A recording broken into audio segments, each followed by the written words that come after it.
Some of us remember a time when Saturdays AM was sublime.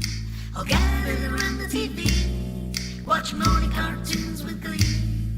But then the ratings dropped, and corporate wigs replaced the whole crop of news, reality, and the lie. Hoping that viewership would spike. Sadly, it never happened, and all the magic was gone. But now a new day has begun. Nothing you can do about it. It's the Saturday morning extravaganza. The Niles McLesh provides every answer. So wash away the doldrums and bring on the smiles. Saturday morning live.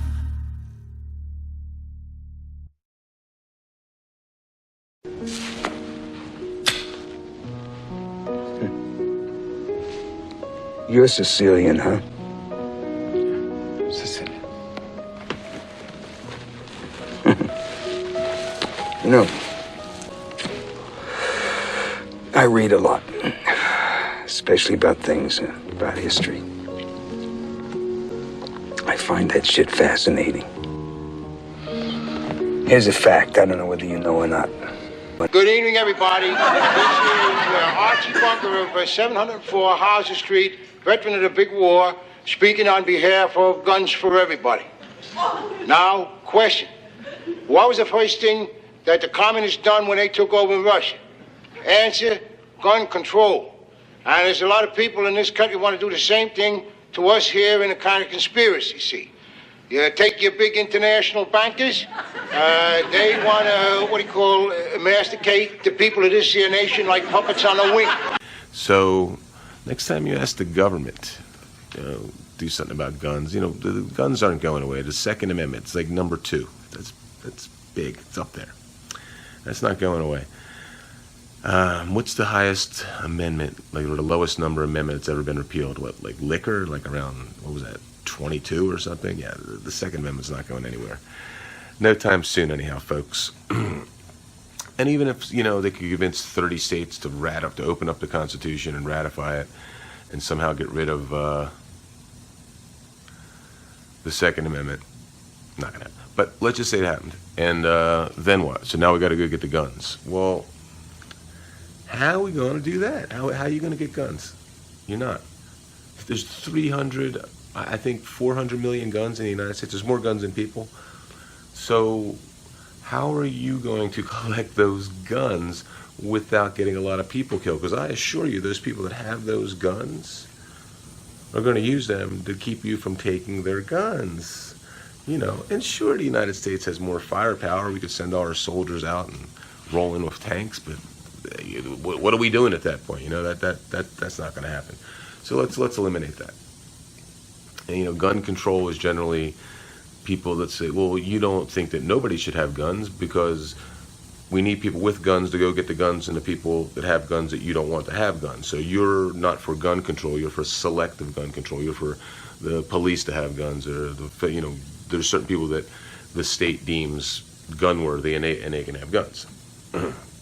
So, just a bad idea. So let's not mess with the guns. So what your next choice would be is, make sure bad people don't get guns. Well, it's already illegal for felons to have guns. You can't have a gun if you're a felon.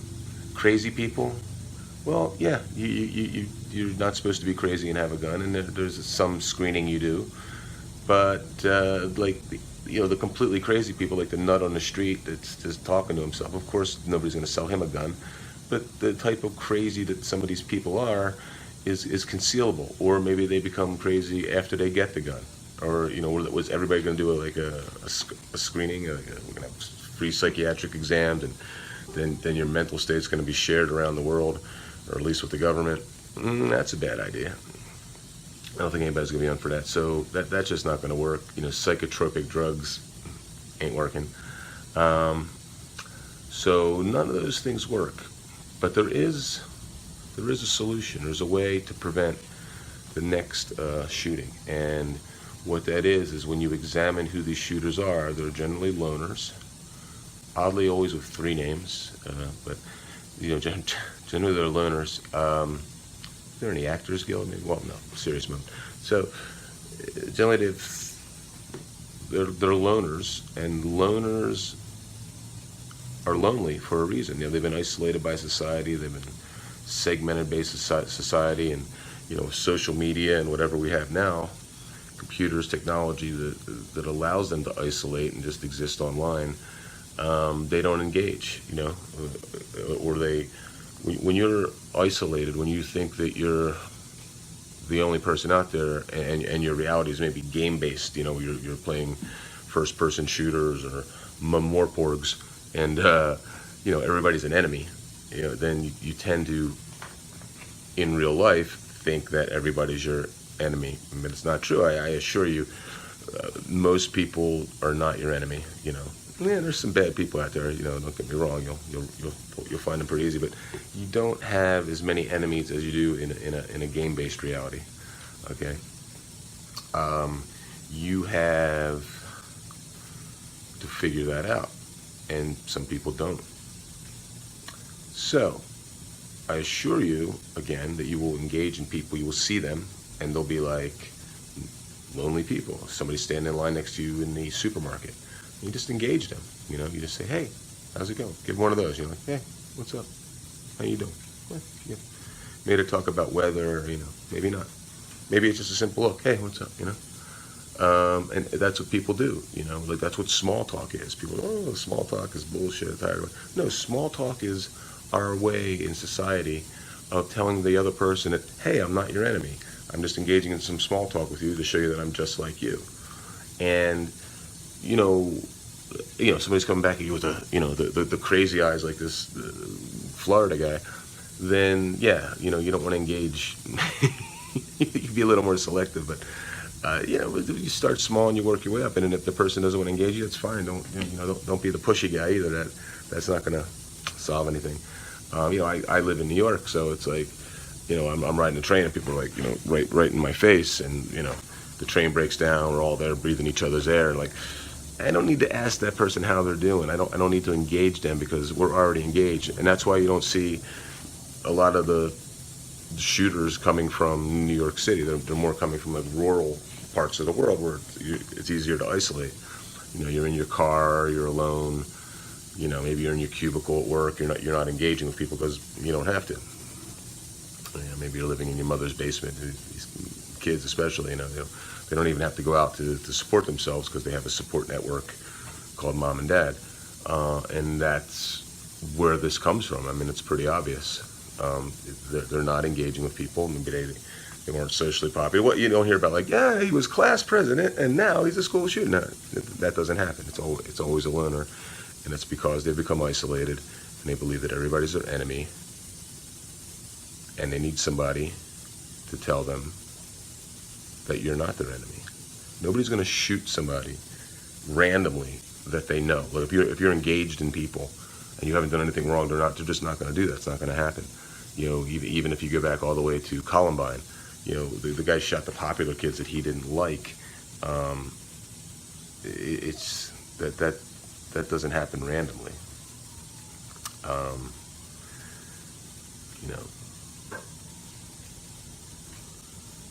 So,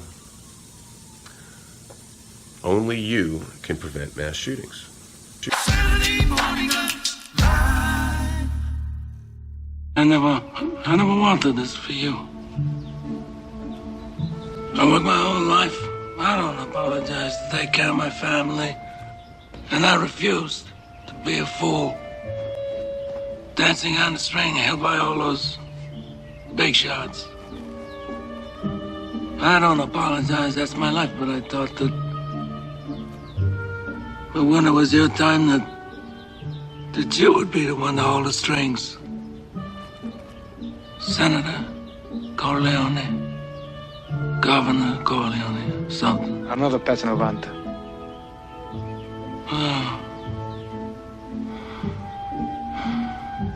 This wasn't enough time, Michael. Wasn't enough time. We'll get there, Pop. We'll get there. Saturday morning live. Hey, this is Niles McLesh, Saturday Morning Alive show, saying, hey, what's up? Doing a little reboot out here. Normally you see me in front of the fake background of the Be Terrific Studios, but now we got the real background right out here in the beautiful waterfront in Hoboken, and just kind of checking things out here, doing a little thing different this week. We were going to do the St. Patrick's Day Spectacular, which I'm still going to do, but it's going to be just kind of me and maybe an extra special guest, as we've moved it outside the studios and we're kind of restructuring the whole show at this point. So stay tuned, it should be pretty awesome, and we're probably gonna do a lot more live remotes like this, because you'd be surprised what you can do these days, people. You'd be really surprised. Okay, thanks for watching. All the best. Saturday morning live. Gentlemen, when the shit hits the fan, some guys run and some guys stay. Here's Charlie facing the fire, and there's George hiding in Big Daddy's pocket. And what are you doing? You're gonna reward George and destroy Charlie. Are you finished, Mr. Slade? No, I'm just getting warmed up. I don't know who went to this place. William Howard Taft, William Jennings Bryan, William Tell, whoever. Their spirit is dead, if they ever had one. It's gone. You're building a rat ship here. A vessel for seagoing snitches. And if you think you're preparing these minnows for manhood, you better think again. Because I say you are killing the very spirit this institution proclaims it instills. What a sham. What kind of a show are you guys putting on here today? I mean, the only class in this act is sitting next to me, and I'm here to tell you, this boy's soul is intact. It's non-negotiable. You know how I know? Someone here, and I'm not going to say who, offered to buy it. Only Charlie here wasn't selling. Sir, you're out of order. Out of order? I show you out of order. You don't know what out of order is, Mr. Trask. I'd show you, but I'm too old. I'm too tired. I'm too fucking blind.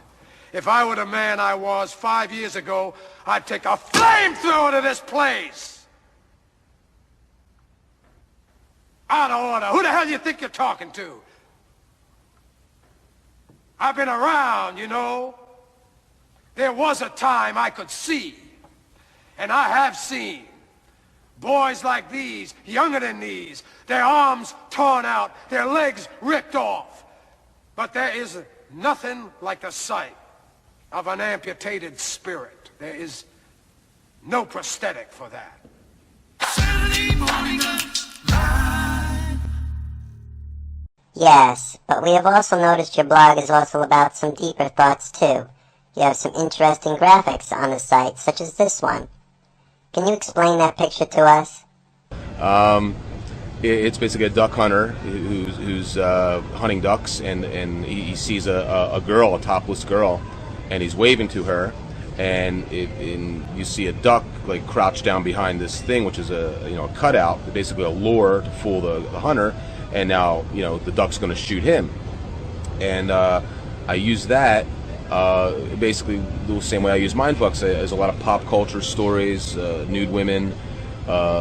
Things that just catch your eye to get you to come to that site, and then I have other stuff that will lead you to the deeper knowledge if you seek it. You don't have to. I mean, you can live a superficial life. I know I do. But if you want to explore what's out there, I mean, I feel like it's important to make people aware of things, not necessarily to tell them that they should follow this or not, but it's kind of like, well, I know this thing, maybe you should check it out. And then if you want to say, oh, well, yeah, I noticed the same thing, and we have kind of like a synchronicity or a singularity about that same thing, and, that just makes the world a better place. And that's basically what that picture is. That encompasses the whole Niles McLesh philosophy, I would say. And you have Saturday morning live.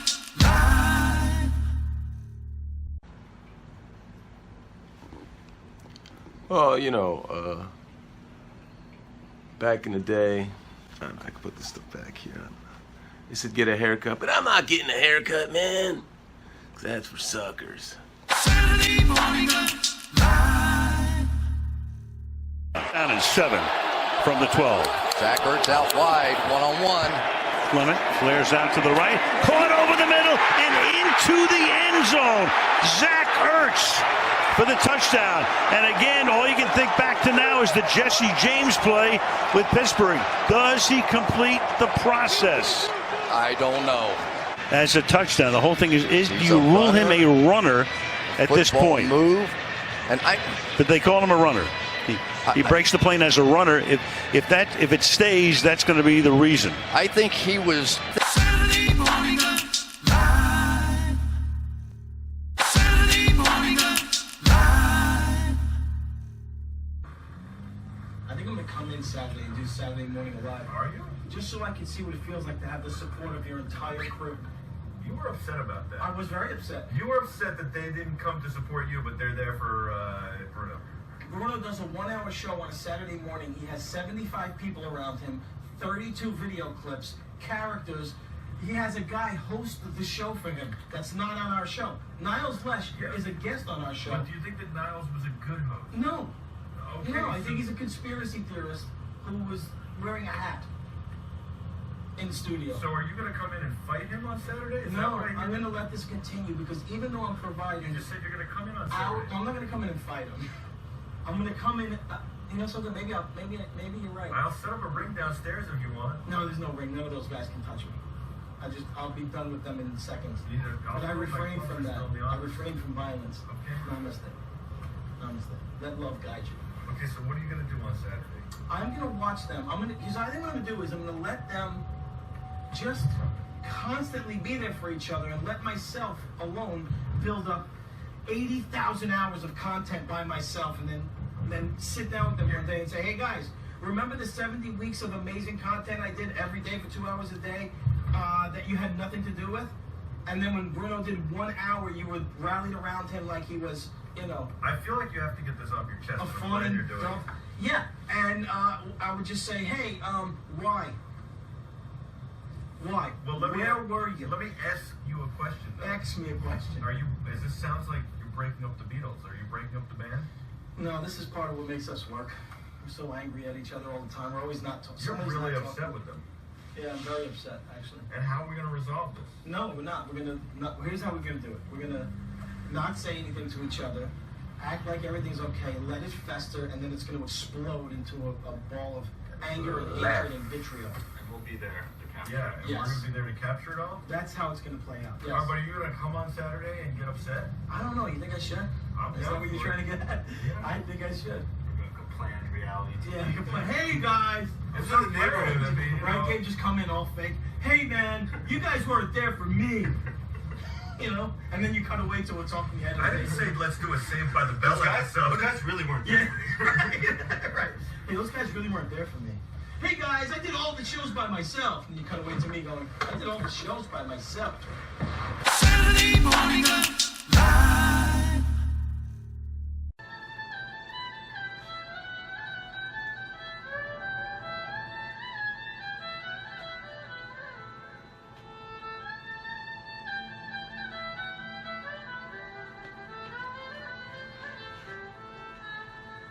Oi, Bigori. Happy St. Paddy's Day, and welcome to the Saturday Morning Alive show with me, your host, Niles McLesh. And I might dip into a bit of a Scottish accent, but I can't promise much from that. Well, welcome, we're back here. This time, we're not in the usual Be Terrific studios on the Twitch network. They were brigands. And there'll be more on that later.